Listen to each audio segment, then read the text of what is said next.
Bom dia a todos. Primeiramente, queria agradecer aí a participação de todos que estão nesse evento. Mais um evento promovido pela Healthcare Alliance. Aqui é a aula dele, você. Acho que tem alguém aí com áudio. Vou pedir só para manterem os microfones fechados, por favor.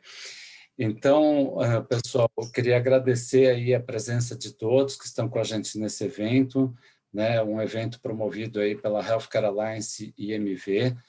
A Healthcare Alliance, para quem não sabe, é uma empresa do Grupo MV que desenvolve parcerias com renomadas instituições no Brasil e no mundo para ofertar soluções mais completas para o mercado de saúde. Meu nome é Fábio Sinisgalli, eu sou diretor executivo da Healthcare Alliance e estamos aqui hoje nessa segunda mesa de debates falando sobre governança corporativa e planejamento estratégico. A primeira mesa foi focada em governança corporativa, onde vários temas muito relevantes foram levantados, provocações, reflexões para todo a nossa liderança na área da saúde. E agora nós vamos focar a nossa segunda mesa no planejamento estratégico, né? E temos aqui hoje com a gente dois parceiros da Healthcare Alliance, que é a consultoria do Hospital Sírio-Libanês e a Kroll, que são parceiros especializados aí na área de planejamento estratégico e que a gente poderá, então, aproveitar e discutir um pouco mais sobre esses temas tão relevantes nessa mudança, né, processo de mudança que nós estamos vivendo na área da saúde, principalmente pela questão da pandemia, mas não só da pandemia, né, que vem impactando significativamente as atividades da área da saúde como um todo, e nós, líderes do setor, precisamos estar preparados para essas mudanças, e verificar como que nós vamos olhar para frente, fazer um planejamento estratégico de forma que atenda a esses novos cenários, né?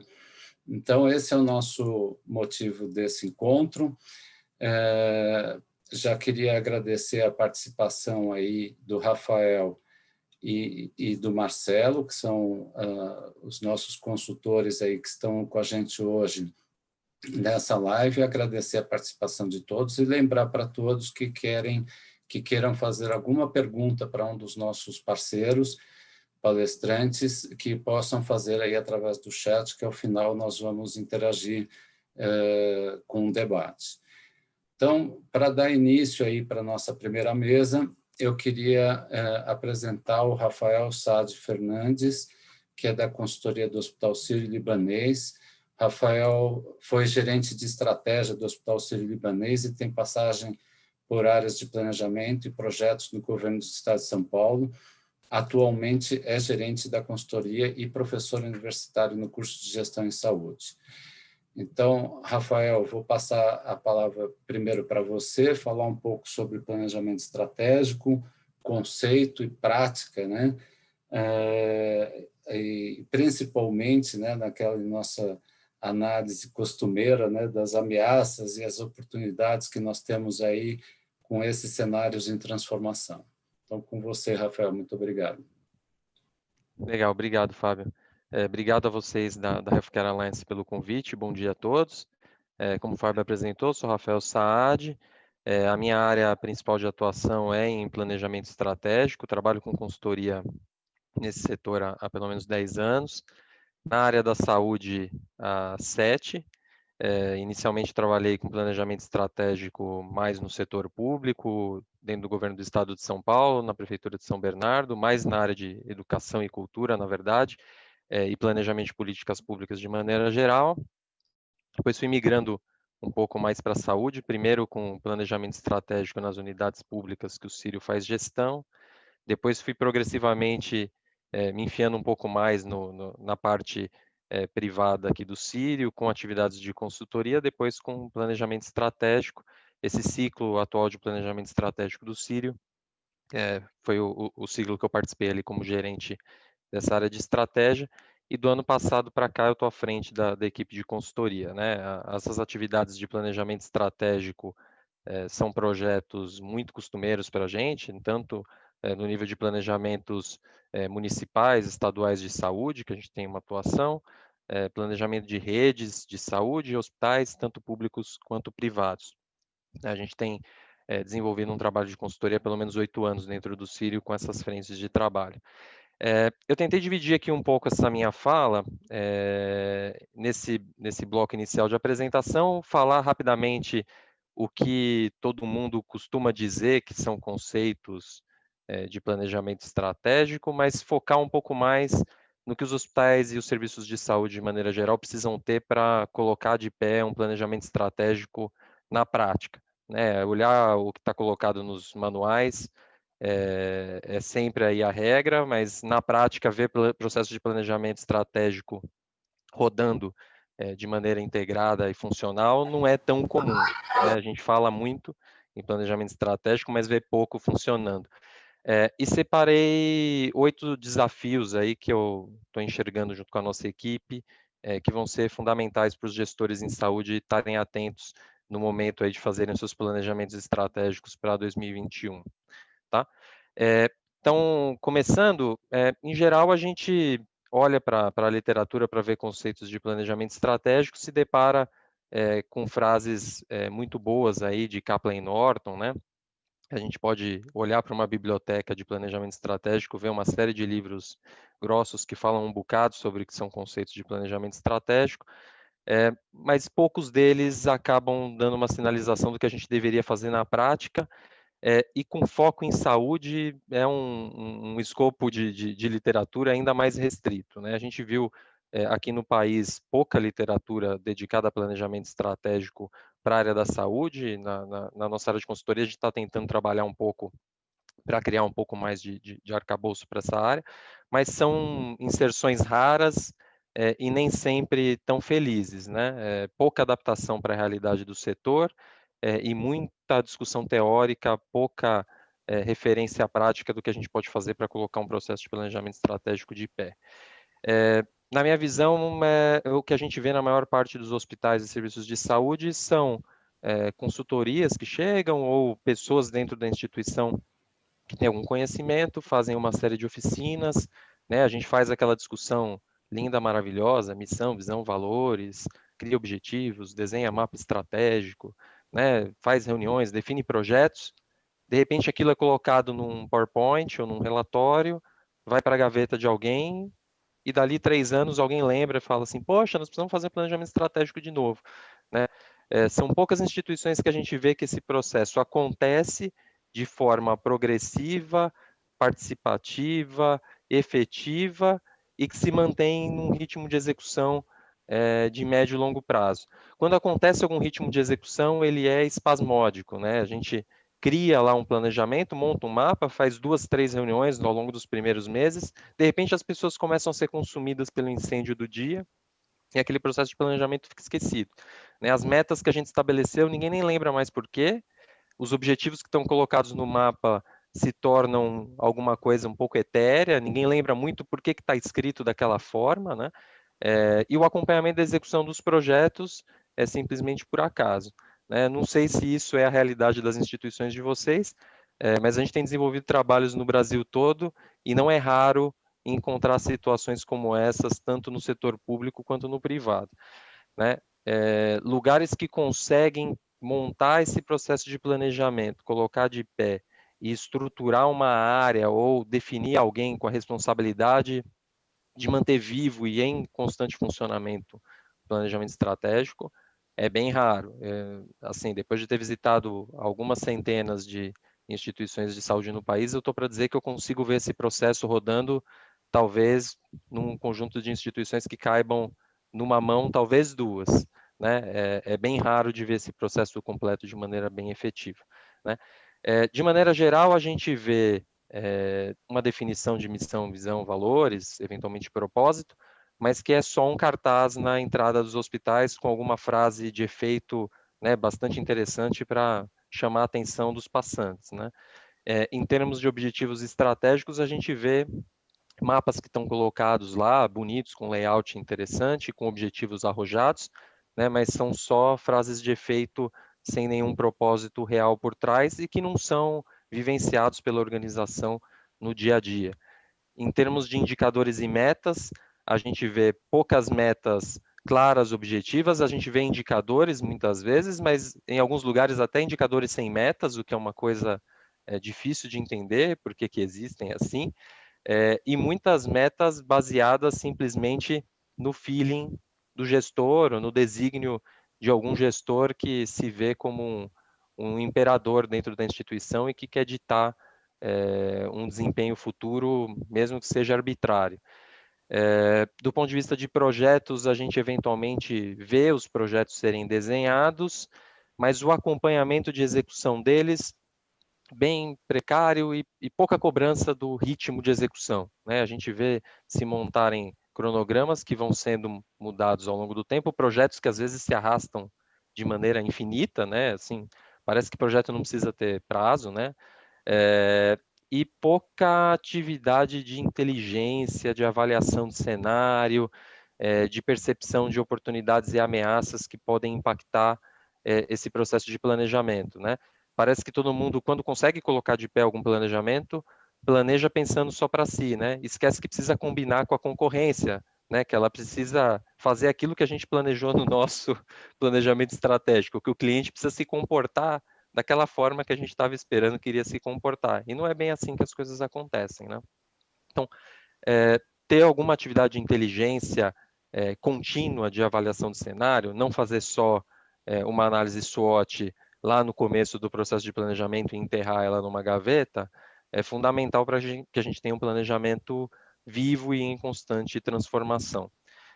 Para além disso, instituições que comunicam bem a sua estratégia é ainda mais raro. Desse conjunto que a gente vê de instituições que têm um processo de planejamento mais completo, instituições que conseguem comunicar isso de forma clara externamente e para a sua força de trabalho é ainda mais raro. Acho que essas, com certeza, menos do que em uma mão a gente vai conseguir contar, né? Que conseguem criar um ritmo de reuniões onde a gente fica sabendo do que de fato está acontecendo no hospital, quais são os projetos estratégicos, qual que é o ritmo de execução, quais são os resultados que a gente já obteve até o momento, quais projetos de melhoria de processos que são chave para a instituição chegar num ritmo de desempenho mais adequado, estão andando, estão dando resultado, comunicado de uma forma clara para a instituição toda, não só restrito para a alta liderança, é bem raro.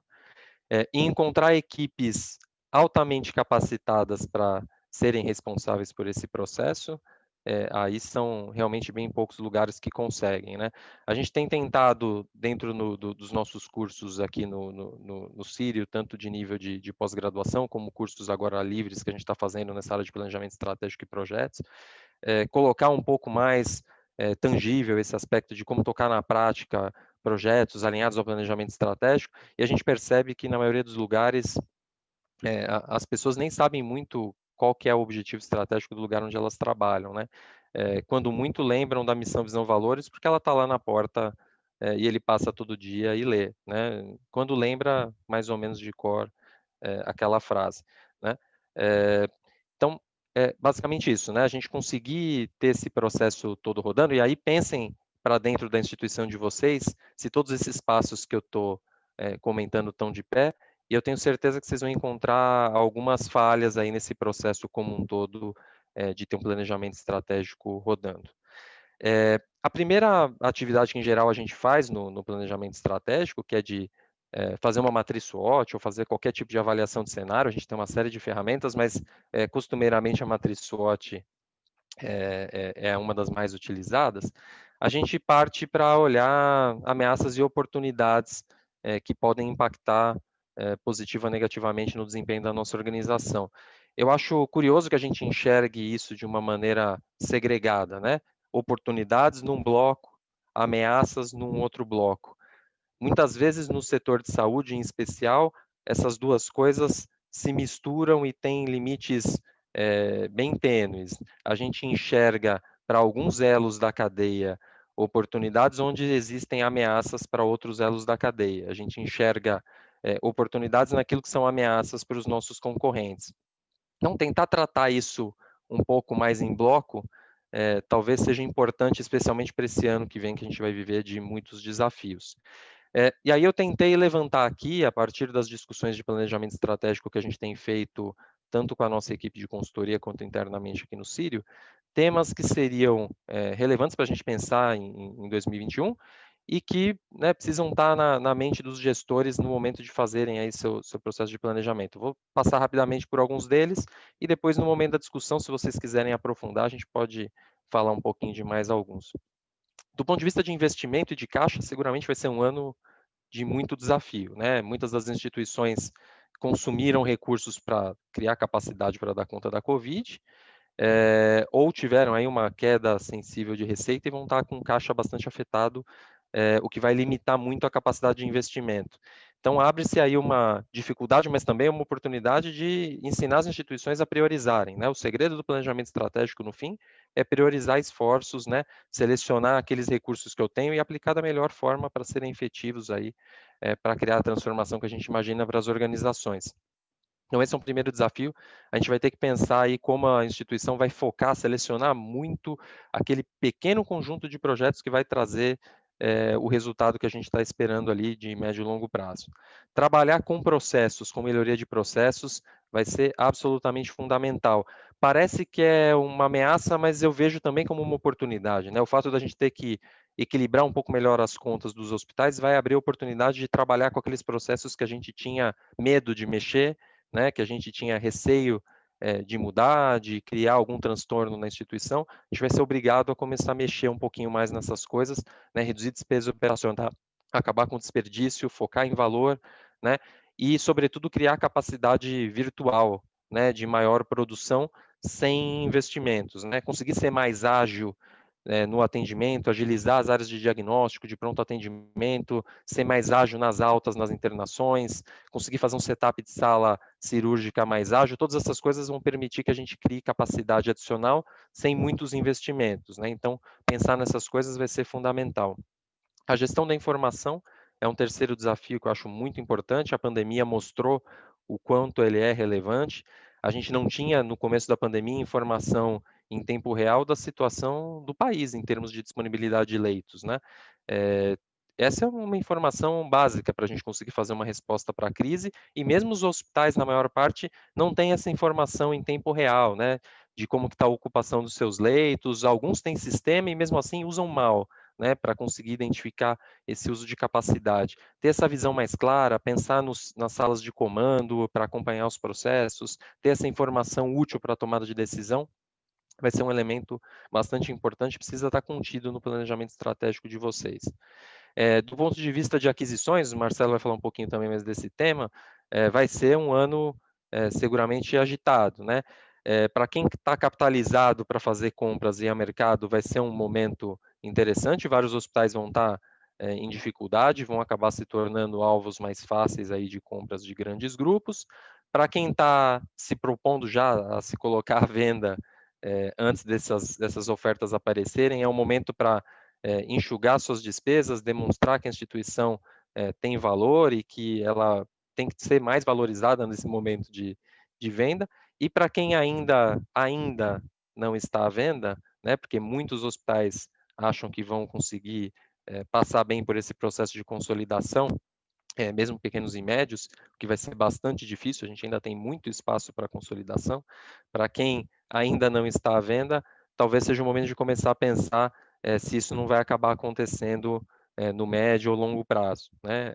É dado que a gente tem muito espaço para consolidação, a gente tem uma diversidade imensa de players, e esse é um setor onde isso só começou. A área da saúde ganhou um tremendo destaque, a gente precisa aproveitar isso do ponto de vista de investimento, virou o tema do ano inteiro, não sai do noticiário, a gente nunca teve uma exposição tão grande, a gente precisa aproveitar um pouco mais isso também para chamar a disponibilidade de investidores que queiram apostar tanto na área de tecnologia em saúde, como no aumento de disponibilidade de capital de maneira geral para o setor. Abre-se um espaço nesse governo para muitas parcerias público-privadas, independente das polêmicas aí dessa última semana.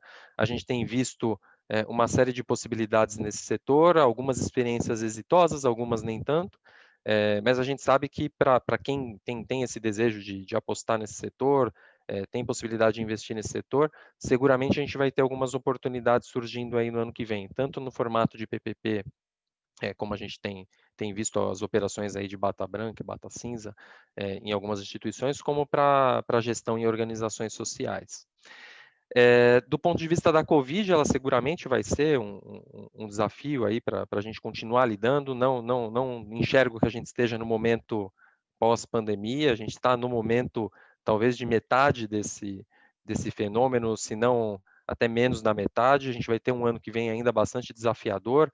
A perspectiva de vacina não é tão boa quanto a gente tem visto nas capas dos jornais. A gente deve ter um processo de vacinação lento, progressivo, ao longo do ano que vem todo, né? Talvez a gente consiga no primeiro semestre ter vacinado os grupos de risco e talvez os profissionais de saúde, avance um pouquinho mais, mas é difícil imaginar que a gente vai ter uma grande parcela da população vacinada logo no começo do ano, né? Não tenho essa expectativa, a gente vai viver ainda um período de bastante dificuldade, e a gente vai ter que seguir pensando em fluxos apartados dentro dos nossos hospitais para evitar a contaminação desses dois grupos, né? Evitar que os nossos pacientes que já estão entrando por outras comorbidades, né, acabem sendo vítimas também de Covid. Então, pensar esses dois processos rodando ao mesmo tempo vai ser o tremendo desafio para esse ano que vem.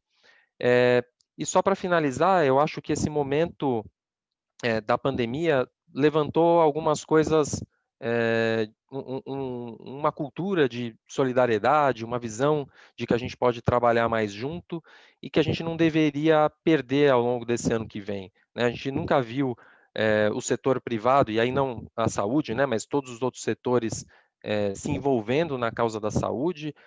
A nossa área de consultoria, em particular, que esteve envolvida com o projeto do Todos pela Saúde junto com o Itaú, né, que foi o endowment de R$1 bilhão para apoiar o setor público no combate à Covid. A gente viu iniciativas como essa, que foi gigantesca, mas muitas outras do setor privado em apoiar o sistema de saúde, em garantir que continuasse funcionando. E isso eu espero que vire um sentimento de solidariedade com a saúde, especialmente a pública, que siga ao longo do ano que vem. E mesmo na saúde privada, entre os hospitais particulares, os hospitais privados e os hospitais públicos, a gente viu muitos movimentos de solidariedade, de apoio, de troca de materiais, medicamentos, de empréstimo de equipamentos.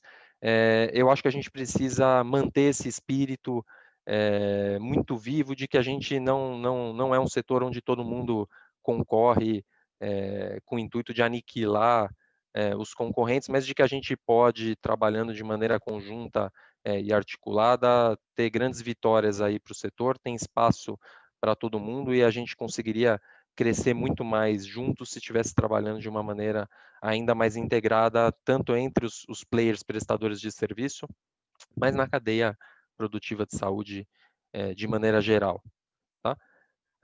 Acho que é isso, Fábio. Muito Muito obrigado. obrigado, Rafael, pelas suas considerações iniciais aí. Eu vou passar já a palavra para o nosso outro palestrante. Só queria fazer uma consideração aqui que eu acho fundamental, né? O ponto que você iniciou a sua apresentação, falando de análise de cenários, e até fazendo um gancho com a mesa anterior, que nós discutimos ali sobre governança corporativa, com Bichuete, Kip Garland e Mário Bracon, a respeito dessas mudanças, né, e desses cenários de incertezas que nós temos pela frente, né?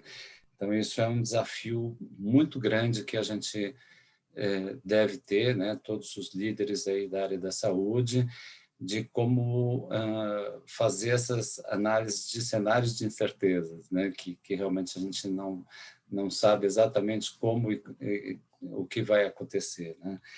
Então, mas a gente volta nesse ponto daqui a pouco, né? Eu queria agradecer aí sua primeira colocação e passar já a apresentar para vocês o Marcelo. Marcelo Tomasi, ele faz parte da Crow Consultoria, a Crow Consultoria é a 8ª maior rede de auditoria, consultoria e contabilidade do mundo e tem mais de 200 empresas independentes de contabilidade e consultoria em mais de 130 países. Marcelo Tomasi tem ampla experiência em Corporate Finance, promovendo assessoria financeira e estratégica desde 1995 em transações, planejamento financeiro e reestruturação de empresas. Então, Marcelo, seja muito bem-vindo. Queria que você fizesse aí as suas primeiras considerações a respeito do nosso tema de planejamento estratégico, né? E aí mais focado nas questões econômicas, financeiras, que é a grande especialização aí da sua consultoria. Muito obrigado, seja bem-vindo, Marcelo. Obrigado, bom dia a todos, obrigado, Fábio, obrigado pela Healthcare Alliance, a oportunidade de falar para todos. De fato, a ideia é falar um pouco sobre um aspecto que é bastante, vamos dizer, direcionado pelo ambiente de negócios hoje em dia, em relação ao setor de saúde. E um aspecto que pode, em muito, direcionar ou impactar objetivos estratégicos e ser utilizado como uma alavanca de geração de valor para os stakeholders da instituição. Eu vou colocar alguns slides aqui para a gente seguir, tem algumas informações que a gente gosta de se apoiar um pouco para falar. Vamos ver, vamos lá.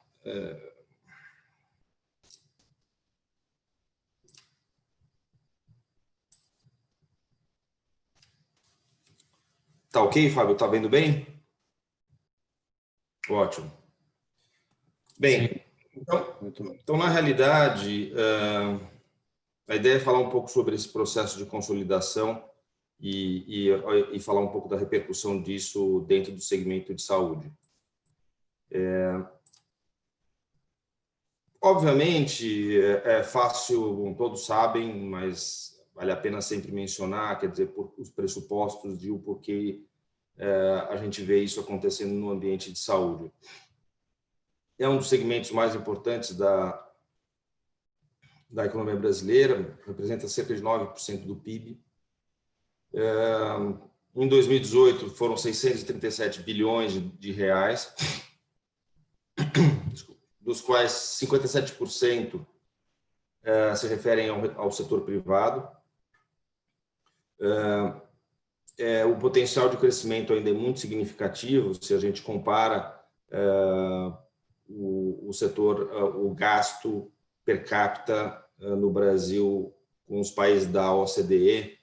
Dos 44 países da OCDE, nós estaríamos em 37º, 38º. Isso poderíamos comparar até com os emergentes. Bem, a gente estaria numa posição um pouco privilegiada. E apesar do aumento dos gastos, assim, surpreendentemente ou não, a quantidade de hospitais de leitos diminuiu na última década.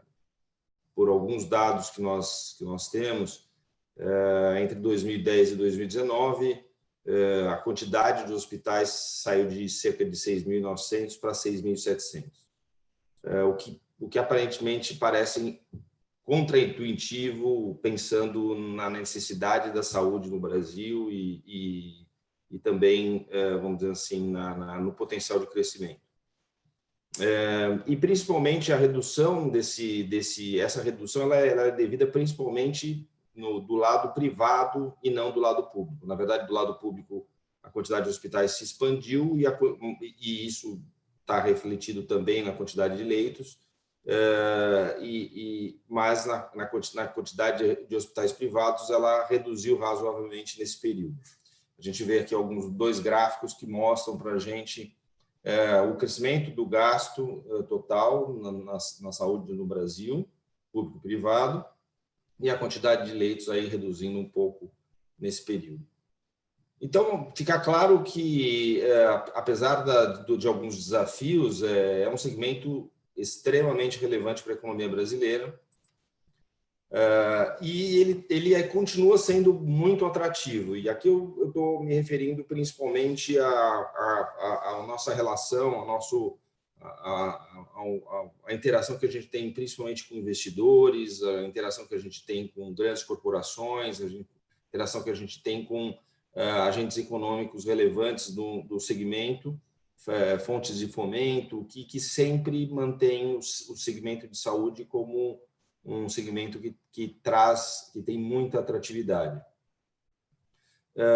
Algumas questões são bastante, vamos dizer assim, conhecidas, quer dizer, a questão, vamos dizer, demográfica e principalmente quando se fala de segmentos que movimentam, vamos dizer assim, que dependem de demografia, isso é fundamental. Então, do ponto de vista demográfico, nós temos aí uma série de fatores importantes que impulsionam o potencial do segmento de saúde. O próprio contingente populacional, quer dizer, o Brasil já ainda é o sexto país com a sexta maior população no mundo, só ficando atrás de China, Índia, Estados Unidos, Indonésia e Paquistão. E quando a gente olha para nível global, quer dizer, hoje uma economia cada vez mais globalizada do ponto de vista do mercado de capitais, você entende que isso é fundamental. E o Brasil, principalmente, vamos dizer, para a porção ocidental, o mundo ocidental, é um país que, querendo ou não, tem um mercado consumidor muito relevante e vamos dizer, tem mais similaridade, mais familiaridade com países importantes, fontes de financiamento para negócios. Obviamente que o envelhecimento da população, o aumento da expectativa de vida torna, vamos dizer assim, o paciente mais longevo no sistema e obviamente, um fator, vamos dizer assim, que é um fator bastante específico no Brasil, que é o crescimento da penetração dos planos de saúde, que ainda é baixo, comparado com países, vamos dizer assim, centrais, a penetração ainda é baixa. Além disso, o segmento é um segmento bastante pulverizado, como o Rafael mencionou na apresentação dele, na fala dele. Ele é bastante pulverizado, tem ainda um grupo muito grande de pequenas e médias instituições, e mesmo as maiores instituições ainda representam muito pouco dentro vamos dizer assim, do PIB do segmento. Além disso, a margem média do segmento ainda é considerada bem significativa, quer dizer, tem boas margens comparado com outros segmentos que são ainda margens, vamos dizer assim, um pouco mais, mercados mais concentrados, onde as margens são mais competitivas e além disso, os retornos sobre o investimento ainda se mostram bastante efetivos. Aliado a isso, na verdade, no Brasil, a gente está passando uma mudança de paradigma, eu diria que a gente costuma considerar que na Crowe e com os nossos parceiros, colegas, é fundamental. A gente está mudando, esperamos que de uma forma permanente, o paradigma econômico no Brasil. Você tem aí uma mudança uma queda sem precedentes da taxa de juros, e a gente tende a pensar que é por causa da Covid, mas ela não é por causa da Covid, ela vem acontecendo de uma forma consistente ao longo dos anos. Então, a gente tem esse gráfico aqui do lado direito sobre a taxa Selic, que é nosso juro básico, que já foi 25%, chegou a 30%, caiu para 20%. Ele veio testando, vamos dizer, limites de baixa ali nos governos da Dilma e do Lula, depois subiu um pouquinho e hoje está, vamos dizer assim, no ponto histórico mais baixo de todos os tempos no Brasil, a 2% ao ano, a taxa de juros básica. Isso é uma mudança, isso está gerando uma mudança de comportamento muito importante. E por que isso é importante? Por que eu estou mencionando isso? Por que isso é importante? Isso é importante porque ele modifica o comportamento e a dinâmica do mercado de capitais no Brasil, e a gente está vendo uma série de repercussões disso nesse momento, que seria um momento de se esperasse, um momento de, vamos dizer, de uma certa dificuldade, uma certa, vamos dizer assim, cautela do mercado de capitais. A gente não está vendo isso, a gente está vendo exatamente o contrário. Obviamente que a gente, acompanhado com a queda da taxa de juros, a gente também tem uma queda importante na inflação, uma queda consistente que vem também já em quase 2 décadas. Hoje a gente tem uma previsão de inflação, vamos dizer, média aí ao longo dos anos, na faixa de 3%, com um regime de metas sendo cumprido em quase todos os anos, com exceção de 2015, ainda num momento de dificuldade, vamos dizer, de desafio econômico com o último governo da Dilma Rousseff.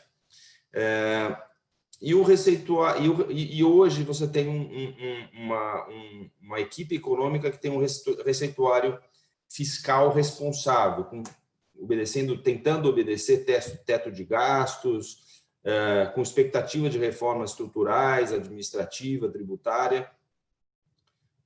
E isso tudo tem causado uma mudança importante, apesar da Covid, apesar desses 6 meses, um momento difícil do ponto de vista de conjuntura macroeconômica, crescimento de PIB, impacto importante em muitas indústrias, modificações, vamos dizer assim, rupturas do ponto de vista de modelos de negócio, que tem acontecido com bastante frequência.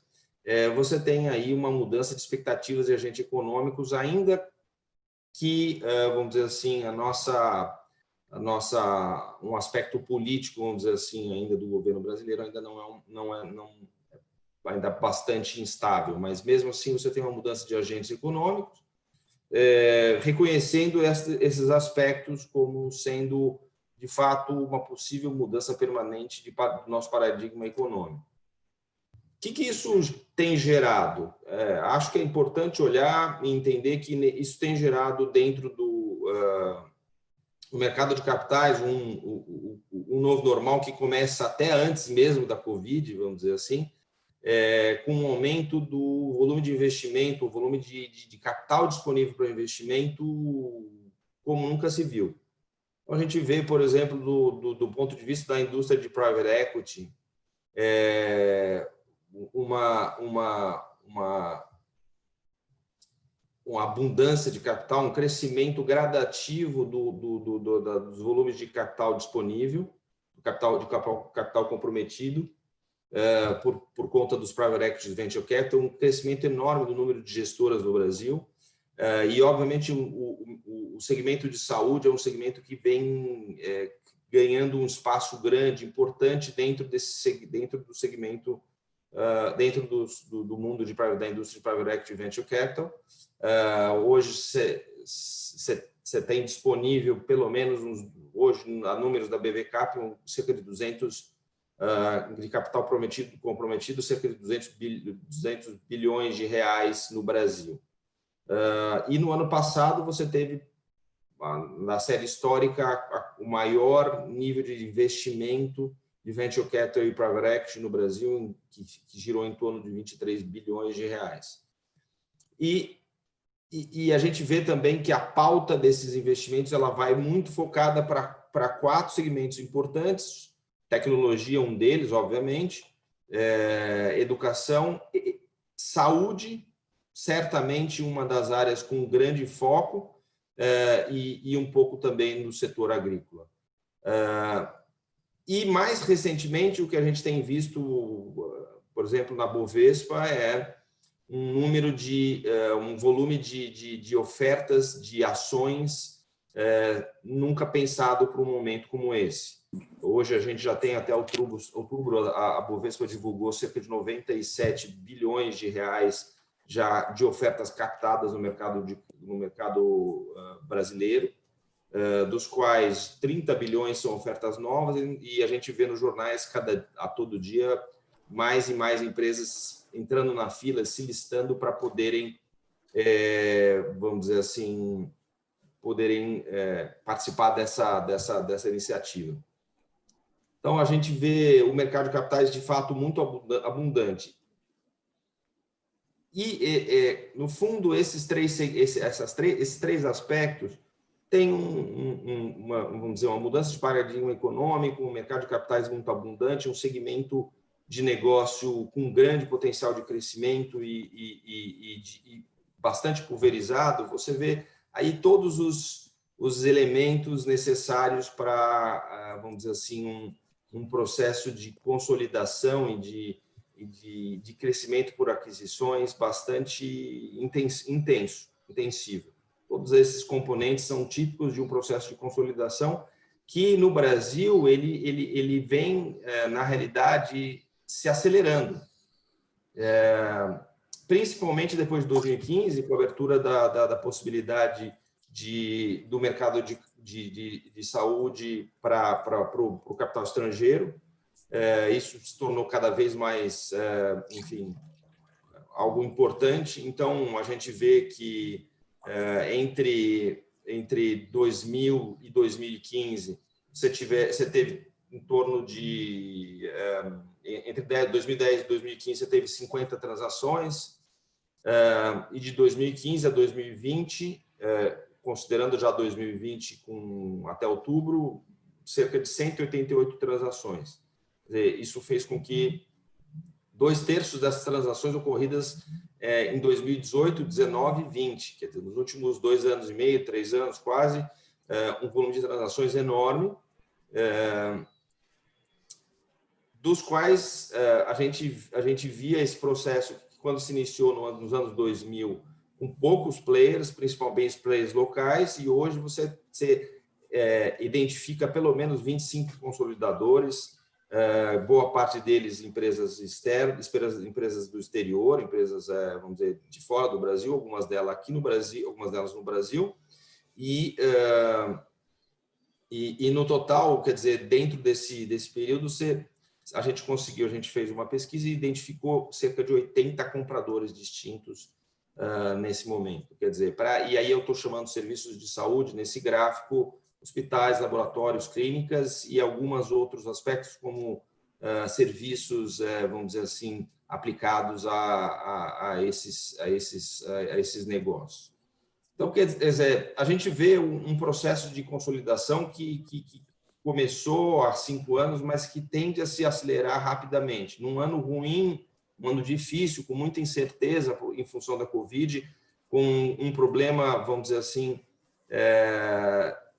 de muitas instituições da área de saúde com dificuldades em geração de receita, quer dizer, esvaziamento de, por exemplo, procedimentos eletivos em função da Covid. Você vê ainda um mercado bastante dinâmico, com em torno de 35 aquisições aqui, sem considerar as aquisições feitas dentro de planos de saúde, só para hospitais, laboratórios, clínicas e algumas outras tipos de empresas do segmento. E, de fato, quer dizer, mais e mais a nossa interação com investidores, com grupos de saúde, cada vez mais, vamos dizer assim, intensificando e criando capacidade para fazer aquisições e crescer por aquisições. Na realidade, a gente vê que o nosso PIB potencial, o fato do PIB potencial e do nosso crescimento econômico ainda está num crescimento,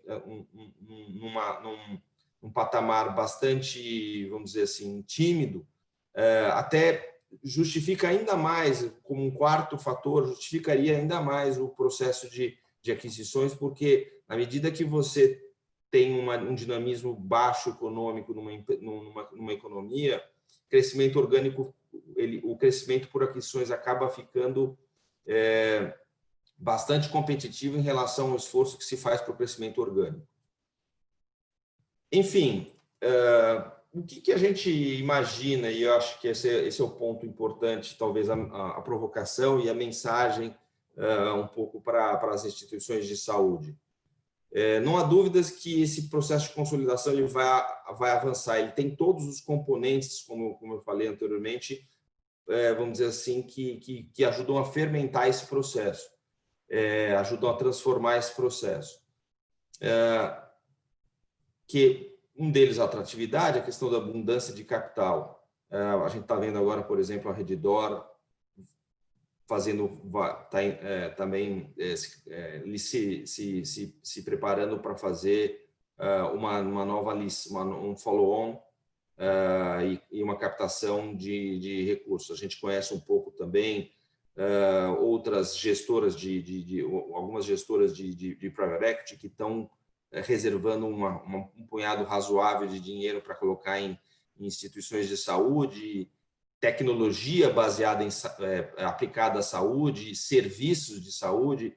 E o que é interessante também é a gente ver, por exemplo, empresas como o DASA já começando a olhar não só laboratório, mas uma outra diversidade de tipos de empresa que apoiam, por exemplo, o desenvolvimento de inovação dentro da companhia, a criação de um pacote de valor para o cliente maior, buscando sinergias fora da escala de negócio, mas para outros negócios que podem emular mais margem, mais eficiência. Isso a gente, a nível global, vê com vê acontecendo de uma forma bastante frequente, vamos dizer assim. Então, eu acho que e aqui, acho que o ponto importante é que a gente tem a gente vê duas grandes oportunidades aí dentro e até ligando com a SWOT análise que o Rafael mencionou. Quer dizer, eu tenho a oportunidade hoje de acessar capital de uma forma bastante abundante e bastante mais barato, vamos dizer assim, que no passado, para fazer aquisições. E a gente vê também no Brasil começando a aparecer um volume razoável de companhias de médio e pequeno porte acessando o capital para fazer aquisições, quer dizer, se tornando compradores ou consolidadores localizados ou regionais ou de nicho, algo que você via era uma movimentação mais de grandes corporações. Então, desenvolver um programa de aquisições com uma alavanca para fortalecer o crescimento e vantagens competitivas ou vantagens comparativas, a gente vê como algo fundamental, algo que cada vez mais as empresas mais bem-sucedidas a nível global, em todos os segmentos, são empresas que praticam a aquisição como algo que está dentro do planejamento estratégico da companhia. Por outro lado, obviamente que se a gente tem um número razoável de consolidadores, você tem uma oportunidade muito boa para companhias que pretendem eventualmente monetizar ou, vamos dizer assim, empreendedores, fundadores que pretendem monetizar, vamos dizer assim, um esforço às vezes de vida num determinado negócio, uma janela de oportunidade para maximizar o valor da instituição. Por quê? Porque você tem uma competição maior, com mais consolidadores, com mais compradores, você tem um momento de efervescência nesse fluxo, e esses dois aspectos, vamos dizer assim, se contrapõem, quer dizer, cada vez mais você vai ter companhias com estratégias de consolidação, usando o M&A como uma alavanca de crescimento e de melhoria de eficiência, e muitas vezes de inovação, e, por outro lado, uma oportunidade grande para instituições que se prepararem para serem vendidas, ou para serem adquiridas, ou para serem fundidas com outras instituições que podem valer muito mais do que no momento onde você tem um processo de consolidação já mais avançado ou um processo de consolidação que ainda não começou. A gente tem aí uma janela de oportunidade bastante interessante para isso. Em ambos os casos, essa janela de oportunidade é fundamental preparação. Do ponto de vista de criar um programa de aquisições, precisa se trabalhar disso de uma forma estratégica, entender o que é componente, o que interessa, se é inovação, se é escala, quais as sinergias buscadas, qual o processo que vai ser utilizado para fazer a aquisição, para buscar possíveis alvos e se fazer aquisições, qual é a política que vai ser empregada para a precificação desses ativos. E, do outro lado, quem está interessado em criar, vamos dizer, liquidez, monetizar um esforço de investimento de anos ou décadas, pensar também que quanto mais bem preparado, quanto melhor for a minha governança, quanto melhor for a minha preparação, vamos dizer assim, financeira e quanto mais bem organizada e disciplinada tiver a minha organização, mais valiosa ela vai ser, não há dúvidas em relação a isso. Então, Fábio e Rafael, era um pouco isso, as provocações, os comentários que eu queria fazer a respeito desse assunto. Muito obrigado, Marcelo. Foi excelente a apresentação aí com dados relevantes aí do nosso setor. Antes de fazer alguns comentários aí com vocês sobre as apresentações, né, eu queria só passar algumas informações aqui para os nossos participantes, dizer que essa live está sendo gravada e que a gente vai disponibilizar depois através de e-mail para vocês o link para vocês acessarem, assim como os contatos dos nossos parceiros aqui, tanto da consultoria do Círio como da Kroll, para quem desejar ter um aprofundamento aí de alguma discussão ou queira dividir uma dor da sua instituição e queira também fazer alguma aproximação com esses nossos parceiros da Healthcare Alliance.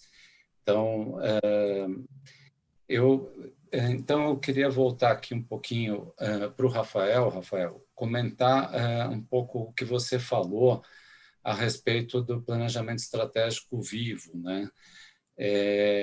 Na verdade, você até comentou, né, que as instituições estão acostumadas a fazer um planejamento estratégico agora e depois voltar depois de 3 anos. A gente faz até uma analogia à questão do check-up, né? As pessoas se preocupam com a sua saúde, quando elas vão fazer um check-up, elas tiram aquela fotografia naquele momento e depois voltam, depois de 1, 2 anos, e tiram uma outra fotografia. Mas o que foi feito durante esse processo, né, para que a gente consiga melhorar os resultados, os objetivos que a gente possa ter com estas fotografias que nós vamos tirando, analisando esses cenários. Então, acho que o planejamento estratégico vivo é uma coisa que precisa realmente ser inserida, né, nas nossas instituições. Você falou uma coisa que eu acho bastante relevante, né, que é a questão de continuamente fazer análise de cenários, e isso muito no contexto que a gente vive hoje, né, a gente percebe que esses cenários vão mudando rapidamente e a gente precisa se adaptar. Então, realmente não vale mais aquele planejamento estratégico que se fazia para 3 anos, né? Eu nem diria, não só planejamento estratégico, metas e tudo isso, objetivos estratégicos, planos de ações, até mesmo os orçamentos que a gente faz dentro das companhias, né, para o ano seguinte, eles ficam totalmente comprometidos se a gente não ajusta e não vive aquilo de uma forma realmente prática, né, no nosso dia a dia. Então, gostei muito da sua apresentação nesse sentido, né? E queria aí te perguntar como que você vê que a gente pode colocar em prática esse planejamento estratégico vivo, né?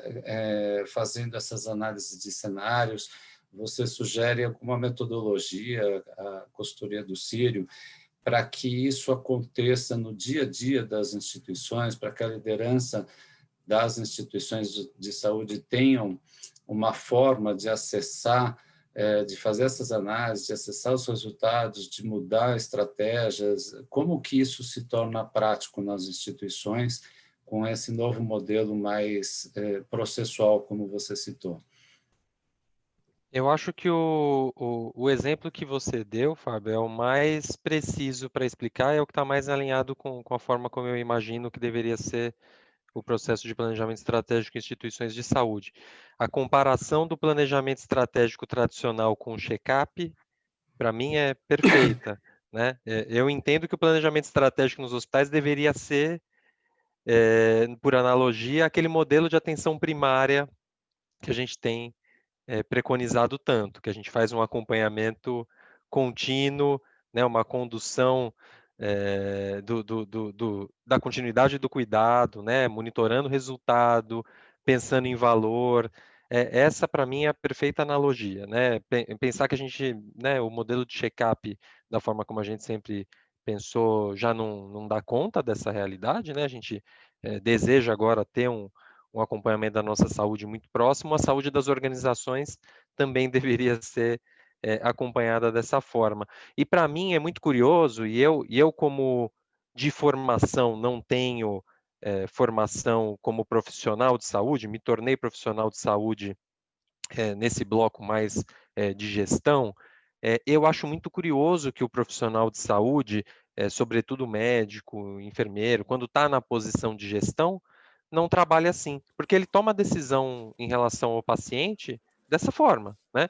Ele chega, passa visita no paciente, colhe diagnósticos, olha os resultados, né? São indicadores, né? Tomo decisão em relação àqueles indicadores, sei, com base em literatura, em experiência, no meu know-how, o que em geral dá mais certo para o paciente com aquelas condições, tomo uma conduta, dali a pouco faço um novo diagnóstico, vejo se aquilo deu o resultado que eu estava esperando, ajusto a conduta se for necessário, até conseguir promover a alta melhorada daquele paciente. Quando ele assume a posição de gestão, ele parece que esquece que existe esse processo, né, que é o método científico. Né, a gestão nada mais é do que trazer para o universo das corporações, das corporações o que é o método científico, né? Conseguir olhar para um resultado, para uma informação da realidade, transformar numa ação e avaliar se aquilo trouxe o resultado que a gente estava esperando ou não, né? Poder pensar sobre esse resultado e imaginar que numa situação mais adiante eu vou ir melhorando essa minha forma de atuação. Né? Quando está na posição de gestão, isso parece que morre e a gente passa a tomar decisão só no feeling, né? Não, eu acho que, né, é isso aí, né? E passa a achar que a gente não precisa monitorar o cenário de maneira contínua, né? Nas organizações onde a gente tem atuado tanto consultoria e mesmo dentro do Círio, a gente tem adotado essa postura de leitura do cenário contínua, né? De ter reuniões específicas para a gente discutir cenário, ter alguém na nossa equipe dedicada a ler esse cenário, a colher informações, e não é fazer clipping, né? Às vezes a gente fica achando que fazer leitura de cenário é receber clipping todo dia atualizado do que está acontecendo. Não é isso, né? Isso é só uma avalanche de informação que a gente não consegue nem digerir, né? Mas ter pessoas que olham, obviamente, para essas notícias do que está acontecendo, mas participam de eventos como esse, como outros que têm acontecido, discutem com outros atores do setor e vão compondo um pouco, né, uma visão do que está acontecendo, de para onde a gente deveria ir, onde está parecendo que tem mais oportunidade, que riscos a gente tem que evitar. Se isso não for uma atividade da instituição, não for só aquela coisa que acontece no cafezinho dos gestores, né? É uma coisa que a gente tem um momento dedicado, a gente tem uma metodologia para isso, né? A gente estabeleceu ferramentas de monitoramento de cenário, né? Se a gente não tiver isso estabelecido como uma coisa introjetada na instituição, a gente vai deixar de aproveitar uma série de oportunidades e vai deixar de evitar uma série de riscos, né? Que tão fáceis de identificar quando a gente está atento e observando o que está acontecendo no cenário. Muito bom, Rafael. Até fazendo um link, né, com a mesa anterior, que a gente estava falando sobre governança corporativa, e a gente discutiu muito essa questão de incertezas, né, de cenários mudando o tempo todo. A gente falou muito também da questão do engajamento, né, engajamento do próprio paciente, engajamento dos colaboradores, engajamento dos médicos nesse processo, que tem muito a ver com o estudo que você está colocando também, que é a gente tornar esse planejamento estratégico mais ativo realmente, com a participação de todos, né? É fundamental que a gente consiga envolver as pessoas nessas análises e nesses resultados e nas mudanças que possam ocorrer, né? Então, com certeza, esse é um ponto bastante relevante aí da sua apresentação, dentre todos os outros pontos que você colocou muito bem. Um outro ponto importante que você colocou, e até já fazendo aqui uma provocação ali para o Marcelo, é a questão econômica financeira, né, das instituições de saúde. A gente sabe que esse ano aqui foi totalmente impactada, né? todas as instituições tiveram grandes dificuldades, muito pelo esvaziamento até dos leitos eletivos, né, das cirurgias eletivas, dos procedimentos, e também pelos investimentos que foram necessários fazer aí no tratamento do Covid, né? Então, a parte econômica e financeira das instituições foi bastante abalada, né, na área da saúde. E aí a gente tem esse grande desafio, né, de retomar isso. Eu não tenho preocupação dessa retomada, porque eu acho que é um movimento que está represado, né, esses clientes que não fizeram as cirurgias eletivas, eles vão voltar, vão ter que fazer, já estão voltando, né? Eu acho que é um movimento que vai acabar acontecendo, mas essa parada fez a gente pensar, né, um pouco no o que nós precisamos olhar para o futuro e pensar nos investimentos, o que nós queremos para a organização, né? Eu acho que aqui o Marcelo, você trouxe um cenário bastante interessante, uma análise de um cenário de consolidação, né, que está num processo de consolidação muito rápido, ascendente e que tem ainda muito que ser feito na área da saúde, mas fundamentalmente que tem dinheiro de sobra, né? Tem abundância de recursos aí de investidores trazendo principalmente para a área da saúde e tecnologia, né? Que são as áreas alvo aí dos investidores. Então me parece, né, que aquela discussão que você colocou no final, né? Se eu pretendo ser um consolidador nesse cenário de consolidação ou ser consolidado. Eu acho que esse é um questionamento que as instituições precisam fazer, né, principalmente a liderança, o board das instituições, para poder entender um pouco melhor se nós vamos fazer frente a essa mudança toda, essa consolidação do setor, fazer frente às necessidades e à concorrência, né, das grandes redes aí, através de um processo de crescimento, expansão, de consolidação, ou até mesmo de decisão de saída, né, por um processo de ser comprado, enfim, por uma dessas redes. Eu acho que esse é um desafio que nós temos, né?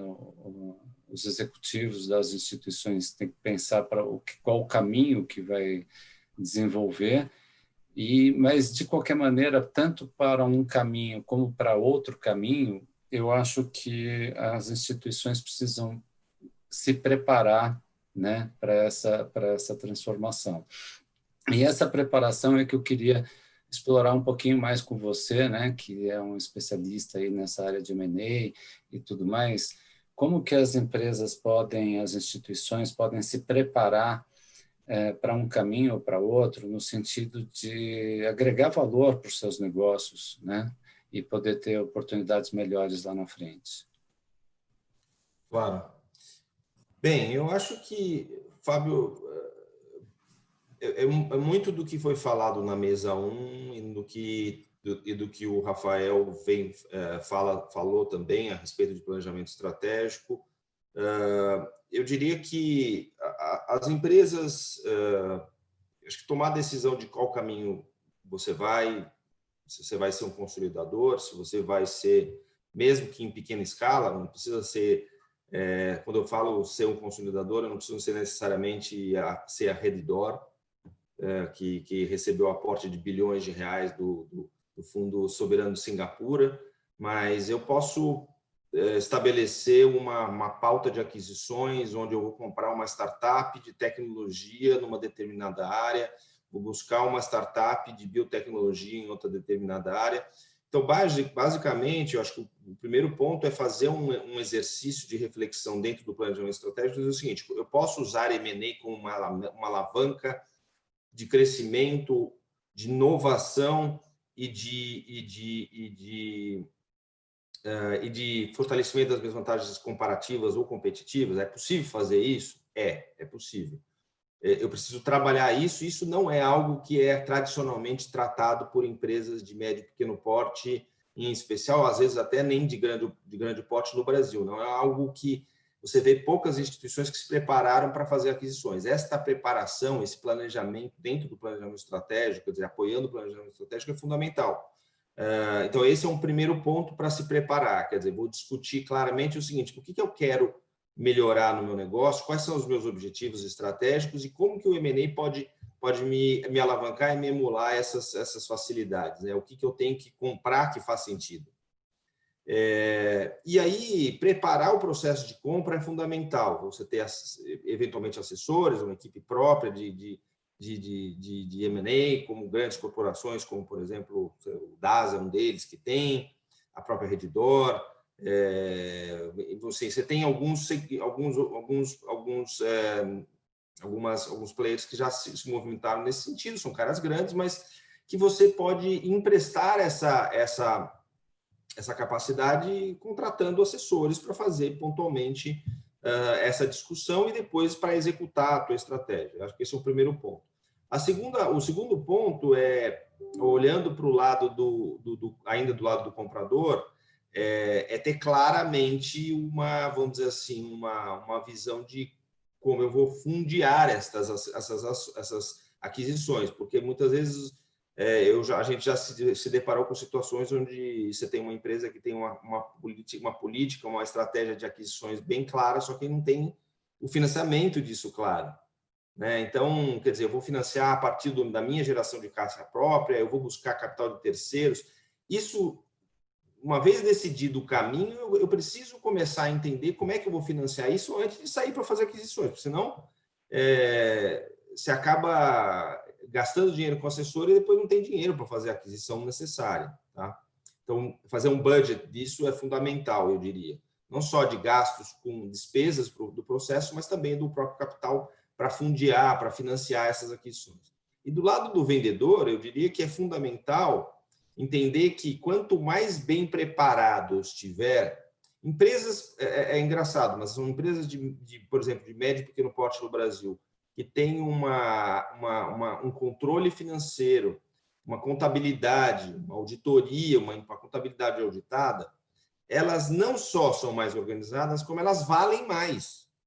A gente vê claramente nos fluxos de transação, você consegue distinguir os múltiplos e os preços pagos são melhores para estas companhias. Simplesmente porque quem compra uma companhia organizada, bem controlada, bem administrada, tem mais segurança do que ele está comprando. Mesmo que eu faça uma due diligence, faça uma diligência, eu preciso...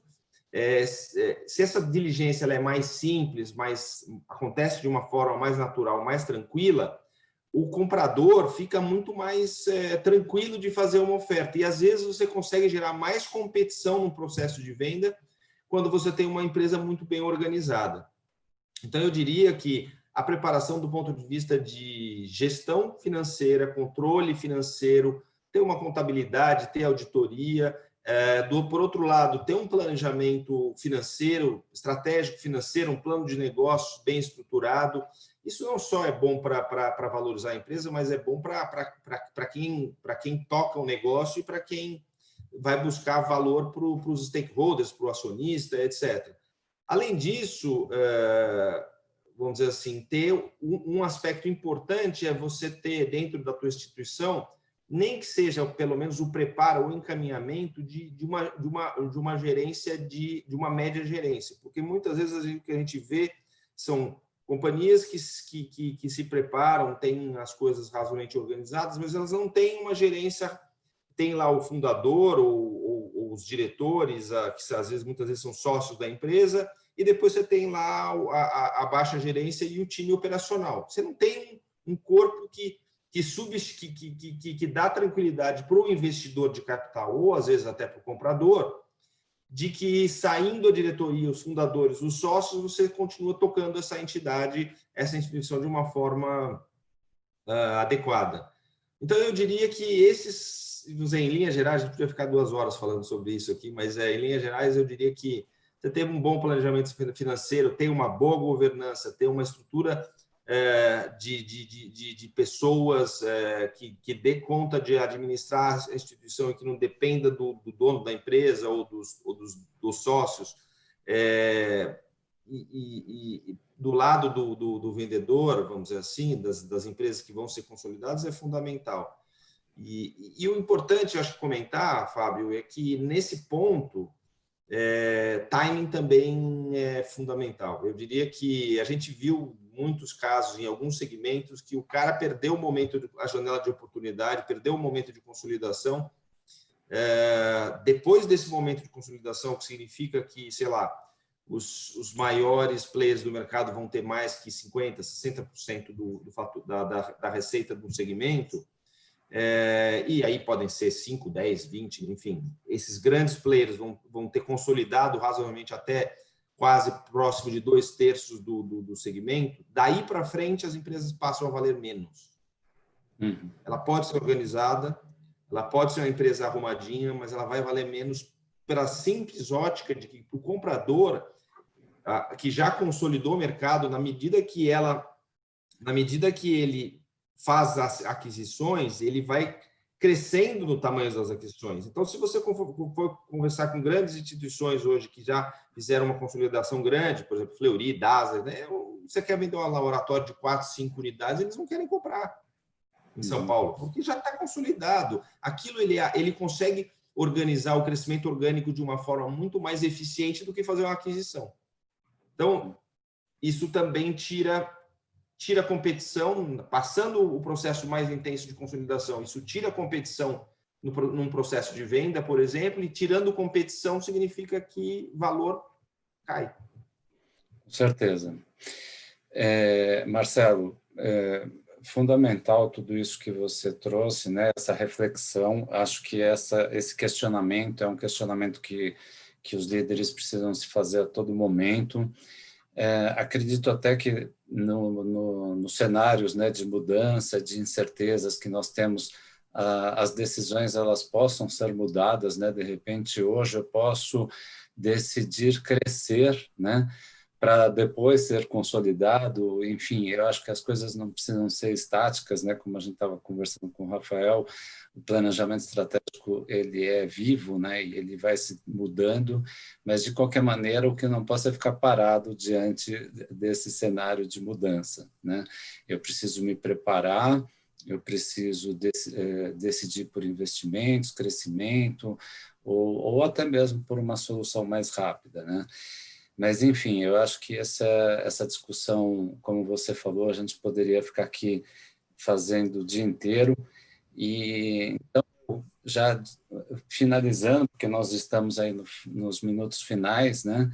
Queria agradecer muito a participação de vocês, Rafael e Marcelo, colocar à disposição aqui, já foi colocado aqui no nosso chat, que você vai poder ter essa live gravada, né? Nós vamos encaminhar através de e-mail a gravação, o link da gravação para vocês, e também os contatos aí dos nossos parceiros, né? A Kroll e a consultoria do Círio, que são especializadas nesses temas de planejamento estratégico, captação de recursos.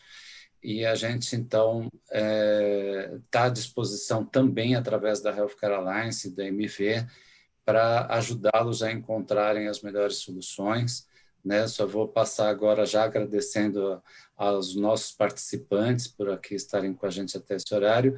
Só passar para vocês 30 segundinhos aí para se despedir do pessoal e a gente já encerra a nossa live. Muito obrigado a todos.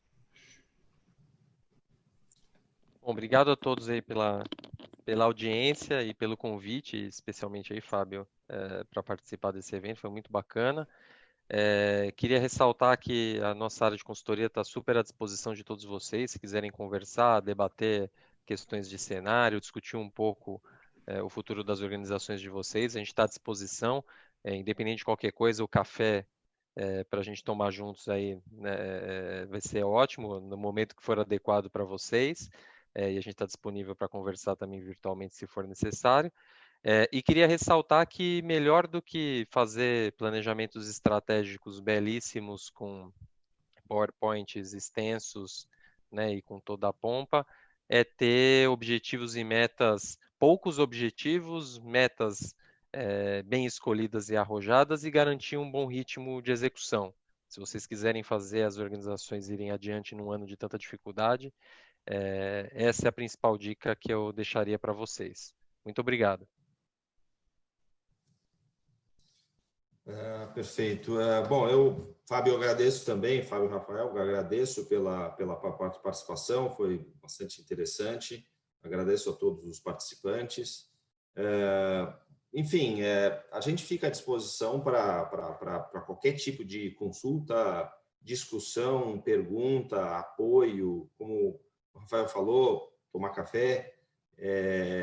Ficamos à disposição para isso, para falar sobre o assunto de fusões e aquisições, captação de recursos para investimento, e também para falar, vamos dizer assim, de outros aspectos voltados para essa parte de controle financeiro e, enfim, a gente tem bastante experiência em preparar empresas tanto para ir para o processo de aquisições, como também para se disponibilizar, estar preparada para receber ofertas.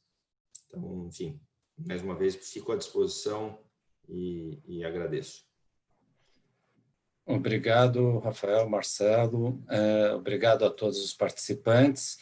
E em breve nós anunciaremos novas lives aí, patrocinadas aí pela Healthcare Alliance MV, com parceiros relevantes como esses que nós tivemos aqui hoje, nessas duas mesas, e que vão trazer contribuição aí para o setor de saúde, para a gente poder passar por esse processo que a gente vem passando, né, de mudanças, de transformação, de crises e tudo mais.